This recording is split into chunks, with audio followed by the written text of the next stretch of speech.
Wardell Gray.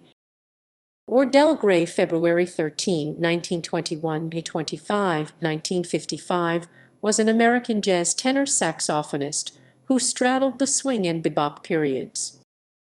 Biography. Early years.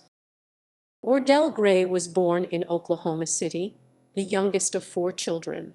His early childhood years were spent in Oklahoma before moving with his family to Detroit in 1929.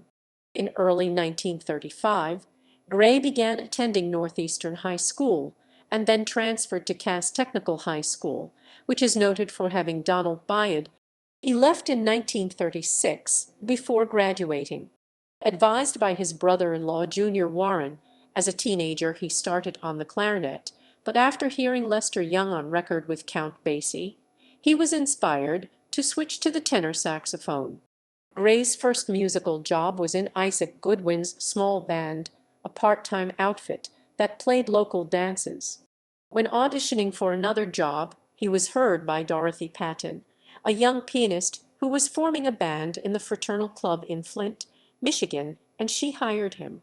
After a very happy year there, he moved to Jimmy Rastrell's band. Rastrell had recorded a few sides earlier in the 1930s, but did not do so again, and then on to the Benny Carr Band in Grand Rapids, Michigan. It was at around this time that he met Jean Goings. Together they had a daughter, Anita, who was born in January 1941. With the Earl Hines Orchestra. Just up the road from the Congo Club was the Three Sixes. Jury knew Earl Hines, and when the Hines Band came through Detroit in late 1943, she persuaded Earl to hire Wardell on alto, since there was no tenor vacancy at the time. This was a big break for the 21-year-old, as the Earl Hines Orchestra was not only nationally known, but it had nurtured the careers of some of the emerging bebop musicians, including Dizzy Gillespie and Charlie Parker. Although most of them had left by the time Gray joined, playing with the Hines Band was still a lively and stimulating experience for the young tenor player. They toured the country, and it was when they were in California that Gray met Dorothy Duval. They were immediately attracted to one another. Dorothy was married, but, although the marriage was on the point of collapse, an unfortunate intervention by a friend led Gray to believe that this was not so, and he returned to Jury. They were married in Chicago in September 1945. Wardell spent approximately 3 years with Hines and matured rapidly during this time.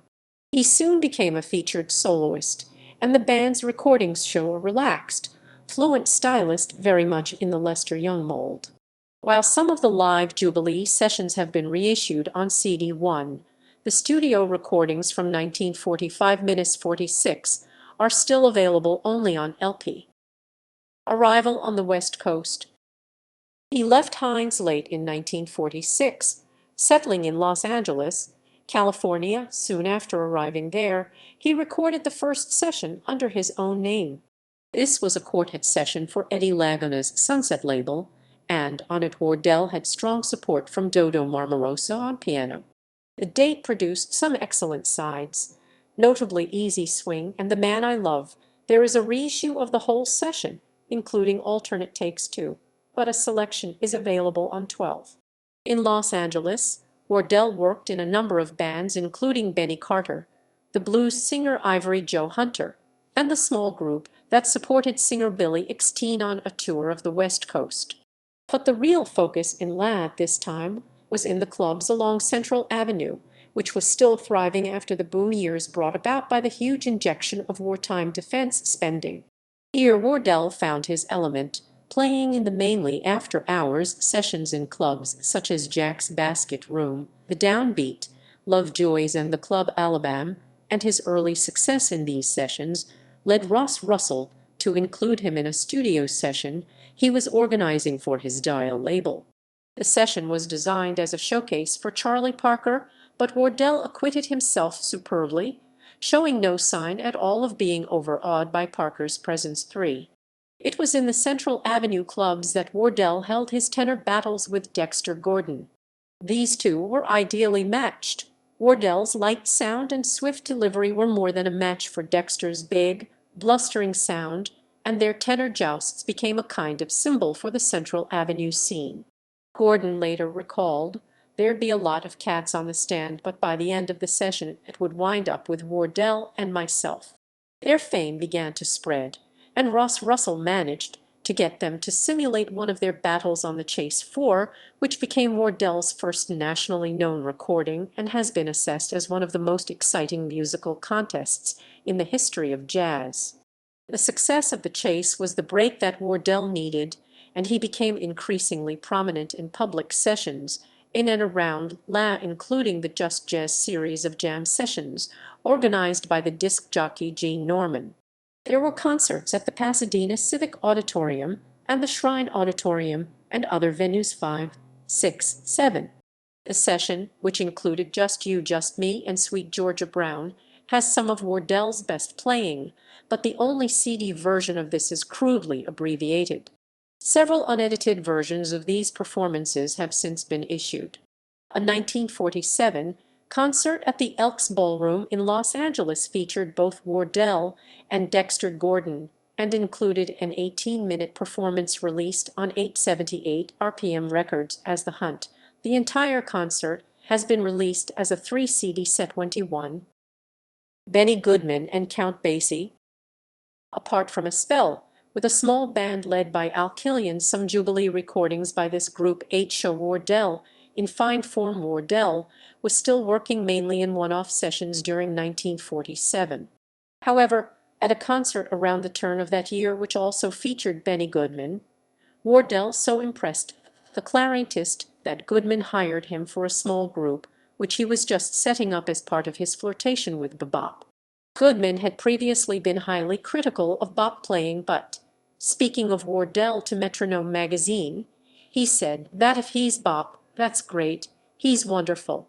Goodman's new group included the young Swedish clarinetist Stan Hasselgaard and, initially, Teddy Wilson, and it opened at Frank Palembo's Click Club in Philadelphia in May 1948. Enthusiasts recorded the nightly broadcasts from the club, some of the best of which have been released on CD9, and they contain some superbly relaxed, fluent tenor work from Wardell. There is little sign of bop in the group's playing, the only noticeable influence being in some of Wardell's phrasing and in aspects of Mary Lou Williams' arrangements for the band. The group was not, however, a financial success, and Goodman eventually broke it up, but by now Wardell was fully established on the East Coast as an up-and-coming musician. For a while in late 1948/early 1949 he worked with the Count Basie Orchestra, while also managing to record with Tad Dameron 10 and, in excellent quartet and quintet sessions, with El Haid 11, 12. The quartet session included Twisted, one of Wardell's best-known recordings, which was used as the basis for a best-selling Vocalese version by Annie Ross. Wardell left Basie in 1949 to return to Benny Goodman. However, life in the Goodman Band became increasingly uncongenial for him. In addition, his marriage to Jury was breaking up.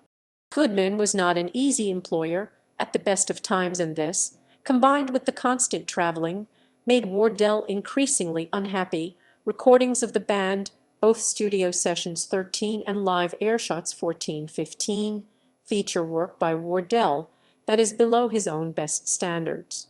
That it is the Goodman surroundings that was the problem, rather than any fall-off in Wardell's ability, is shown in a session recorded with local musicians in Detroit. 11-18. Wardell's work on this session is exemplary. On leaving Goodman, Wardell rejoined Count Basie. Basie had bowed to economic pressures and broken up his big band, forming a septet which included Clark Terry and Buddy DeFranco. Wardell joined them in, probably, July 1950.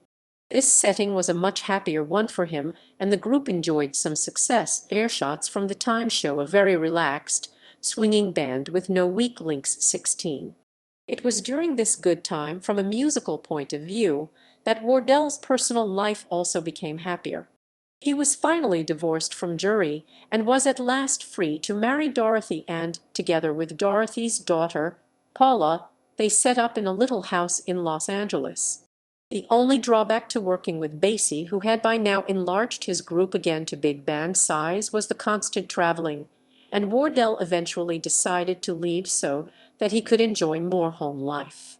The decision was entirely understandable, though the Basie rhythm section was ideally suited to Wardell's brand of swing, and from a musical point of view enthusiasts for his playing may regret his decision. And an unexpected side effect was that, because work in the area was short for black musicians anyway, Wardell still had to travel frequently in search of jobs. Nevertheless, life at home was good, and one of the few interviews that he ever gave to the British Melody Maker showed that he was very happy. In 1950, Gray played a live concert at the San Francisco Veterans Memorial Hall as a guest with Gerald Wilson's band. Remarkably captured in high-fidelity stereo, the only such example in his discography, this recording was released for the first time in 2006-17. Gray can be heard in fine form during featured solo spots with small combo backup on Nice Work If You Can Get It and Indiana, and also with Wilson's big band on the Blues Hollywood Freeway, where Gray trades exciting choruses as we, as we, as we, as we, as we, as we, as we. The decline. At around this time his recording sessions started becoming fewer, though a live session with Dexter Gordon, recreating the excitements of Central Avenue, and a studio session with Art Farmer and Hampton Hawes, both on 18, have fine examples of Wardell's playing. However, there are increasing signs of a lack of engagement in Wardell's work around 1951-52, notably in a further live session with Dexter Gordon from February 1952-5. That he was still capable of playing superbly is shown by his work on a live jam session at the Hague 19. But such sessions were by now very sparse, and more typical work from this period was recorded on a session with Teddy Charles 17. At around this time, Gray apparently became involved with drugs. Friends reported that this was taking its toll. His playing was now less fluent, and a studio session in January 1955-12, which was to be his last, shows strong but by his own standards rather unsubtle playing. Disappearance and death. Gray was still working regularly despite his drug problems, and when Benny Carter was engaged in May 1955 to provide the band at the opening of the Moulin Rouge Hotel, he called on Gray. Gray attended rehearsals, but was absent when the club opened on May 25. The next day, he was found on a stretch of desert on the outskirts of Las Vegas dead, with a broken neck. Although there was a poor examination of circumstances, by most accounts Gray's demise was ruled an accidental death. Foul play was suspected by some, especially given Gray's possible association with mob boss Meyer Lansky. In popular culture, James Ellroy's novel The Cold 6000 contains a reference to Gray's disappearance and death. According to this, he was murdered by fictional racist conspirator Wayne Tedrow Esser for having an affair with his wife, Janice. Bill Moody's book Death of a Tenor Man tells the story of a contemporary investigation of Wardell's death by fictional detective/pianist Evan Horn. Jack Kerouac explicitly references Wardell in his novel On the Road. They ate voraciously as Neil, sandwich in hand, stood bowed and jumping before the big phonograph listening to a wild bop record I just bought called The Hunt, with Dexter Gordon and Wardell Gray blowing their tops before a screaming audience that gave the record fantastic frenzied volume. Joni Mitchell included a version of the Ross/Gray song Twisted on her double platinum discography. Cross-indexed to the text above, Laser Light 15766 Earl Fatha Hines and his orchestra. Black Lion Records BLCD 760,106 Wardell Gray 1 for Pres. These sessions are also available on the Complete Sunset and New Jazz Masters CD. Spotlight SBJ CD 109-2 Charlie Parker. The Dial Masters 2 CD set. Spotlight SBJ CD 100 Dexter Gordon on Dial, The Complete Sessions. Giants of Jazz CD 53064 Wardell Gray, The Chase. Guest, Dexter Gordon, Gordon,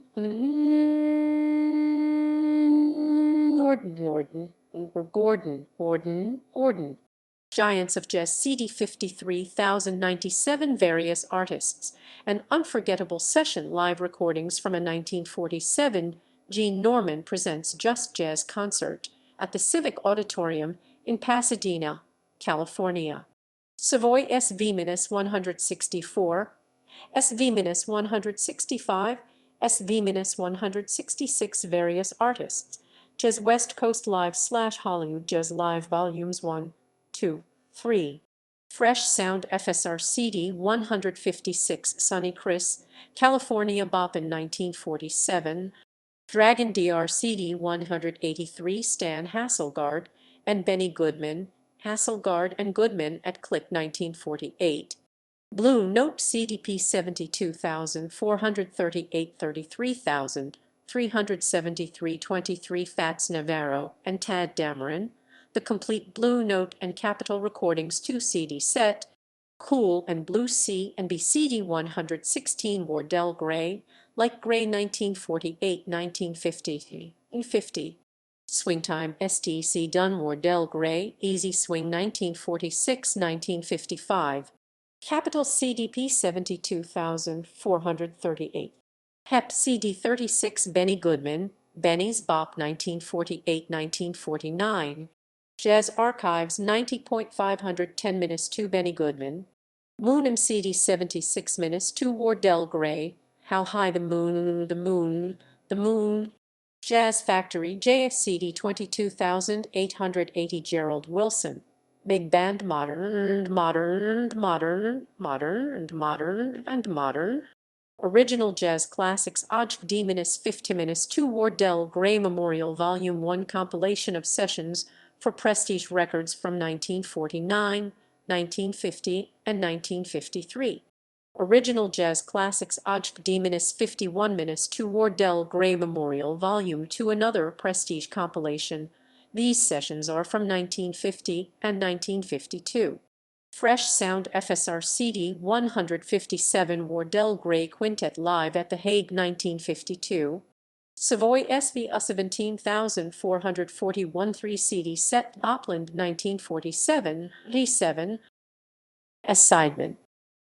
With Louis Bellson. Just Jazz All Stars Capitol 1952. Skin Deep Norgren 1953 with Frank Morgan. Frank Morgan Gene Norman Presents 1955.